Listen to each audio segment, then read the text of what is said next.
Evelyn Blackwood had faced hostile boardrooms, cutthroat negotiations, and global expansion deals worth billions, but nothing had prepared her for this.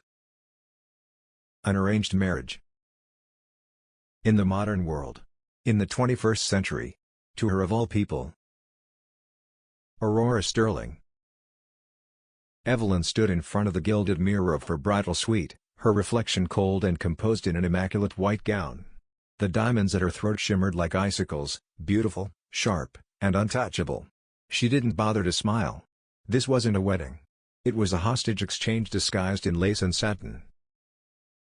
Downstairs, cameras flashed, champagne clinked, and two of the most powerful families in the country celebrated what they called a monumental union. In reality, it was a merger, not of hearts, but of empires. Blackwood Industries and Sterling Enterprises had been rivals for generations. Economic tensions had escalated to the point where investors feared collapse. The solution? Bind the heirs. Make a love story out of corporate desperation.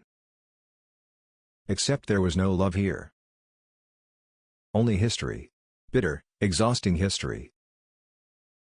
Evelyn could still remember their first encounter at age 14, Aurora, with her golden curls and honeyed smile, calling Evelyn Ice Queen in training. Evelyn had retaliated by beating Aurora in every academic and business competition they crossed paths in afterward. Their rivalry became legendary among elite circles, two prodigies destined to clash forever. So of course, fate laughed and put them in matching rings. The knock at the door pulled Evelyn from her thoughts. Her mother, elegant and iron-willed, entered without waiting for permission. "Stand up straight," she ordered. "You look like you're marching to your execution."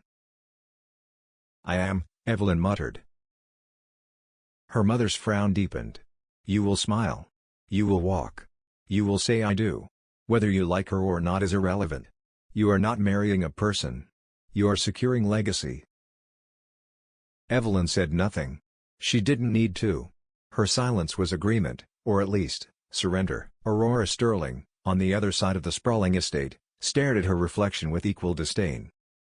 "Just perfect," she muttered, tugging at the corset of her wedding dress. "I'm about to marry a woman who probably calculates breathing efficiency before inhaling." Her makeup artist snorted but wisely stayed quiet. Aurora wasn't heartless, she had charm, warmth, and a naturally radiant smile that had made her a social darling, but all of that dimmed when it came to Evelyn Blackwood. Evelyn was rigid, emotionless, unflinchingly perfect. Aurora resented her for always having an edge. Always being the unreachable standard. Now she had to call her wife. Her father entered, beaming with pride. "You'll make history today, Princess. 2 dynasties becoming one." "More like 2 prisoners sharing a cell," she replied dryly. He laughed, thinking it a joke. It wasn't.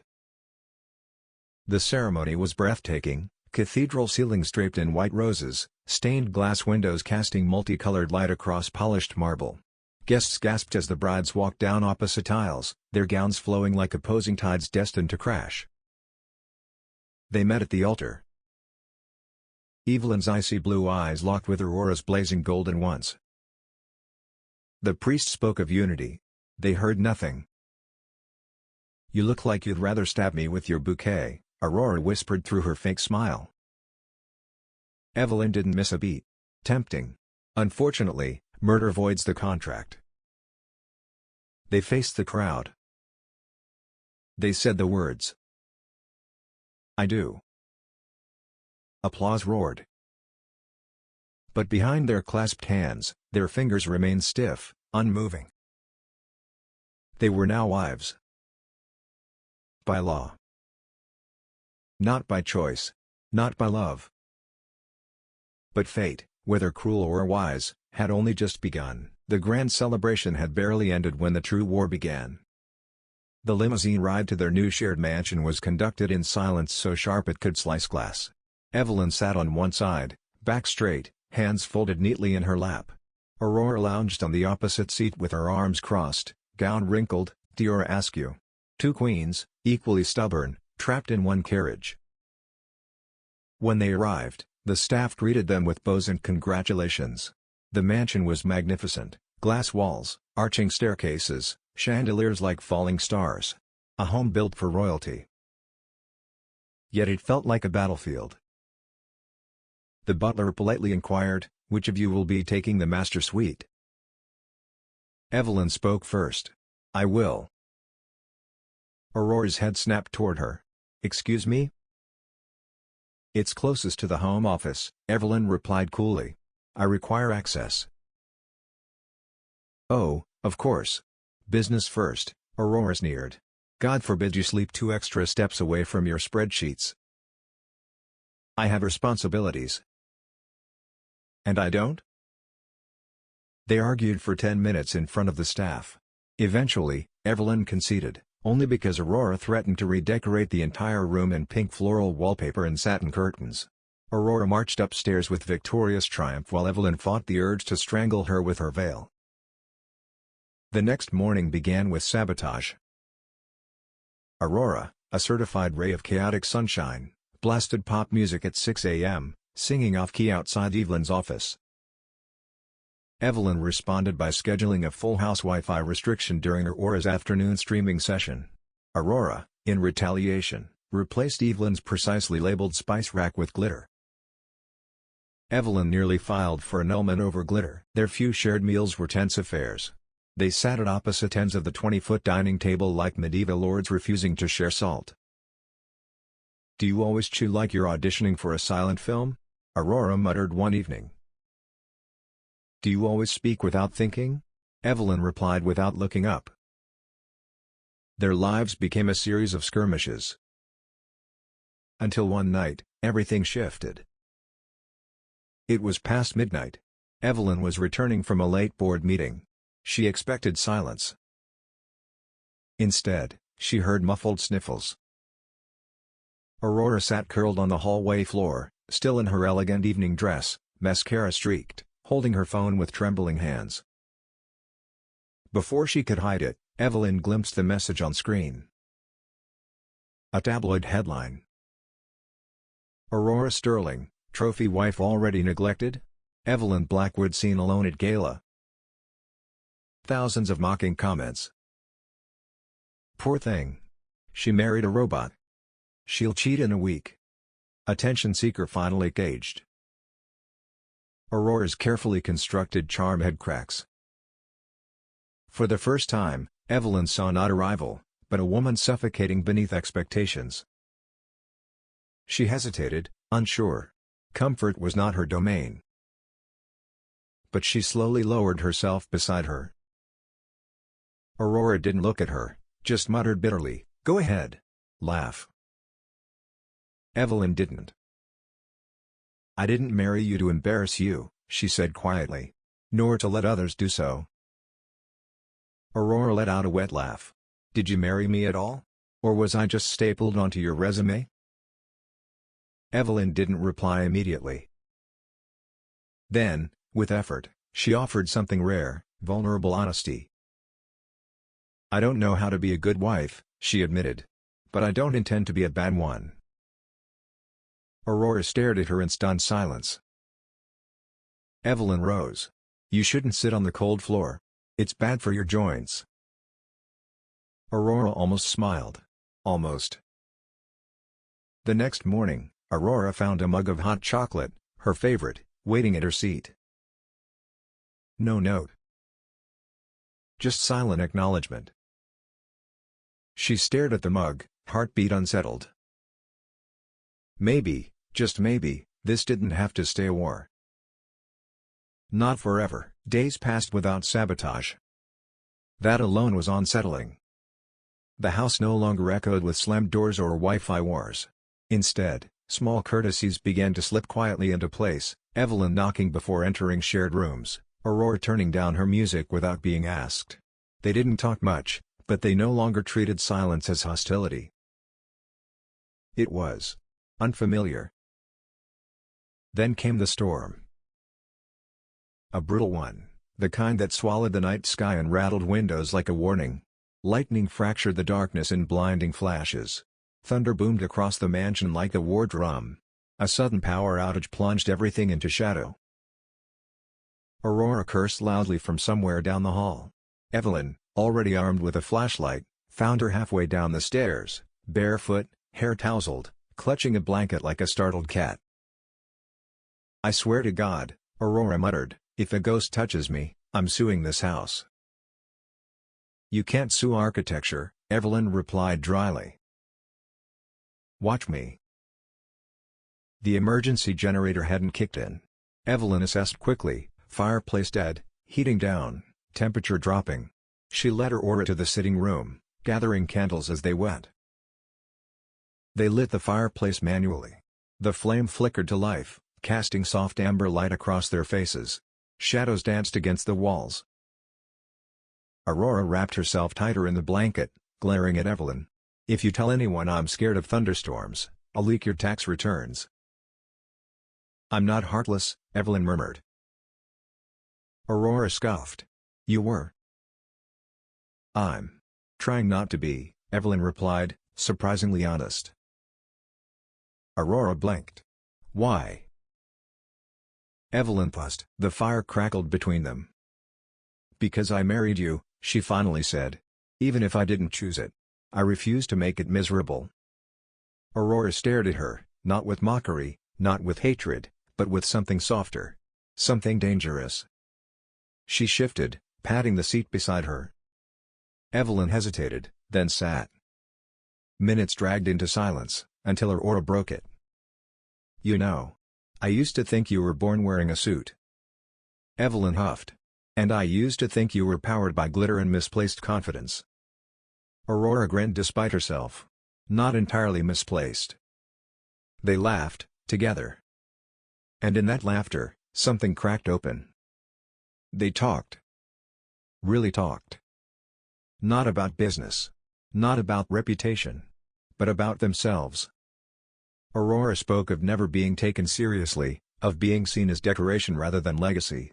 Evelyn confessed she had been trained to be perfect, so perfect that she accidentally forgot how to feel. They shared childhood stories. Fears. Dreams they'd never admitted aloud. The fire warmed their faces, but the space between them grew warmer still. At one point, Aurora shivered. Without thinking, Evelyn shifted closer, draping half of the blanket over herself, a silent offer of shared warmth. Aurora's breath hitched. Her hand brushed Evelyn's under the fabric. Evelyn went still. Aurora didn't pull away. Neither did Evelyn. The contact was feather light, barely a touch, but it sent a shock through both of them as if the lightning had struck indoors. Evelyn's throat tightened. "This is wrong," she told herself. "She's your rival. Your obligation. Your—" Aurora slowly looked up at her. Gold meeting ice. Except Evelyn's eyes didn't look so cold anymore. And Aurora's didn't burn with defiance, only curiosity. Possibility. They didn't kiss. They didn't speak. They simply stayed there, eyes locked, hands touching beneath shared warmth, two women who had sworn to hate each other, now trembling with the terrifying awareness that they no longer could. The storm raged outside.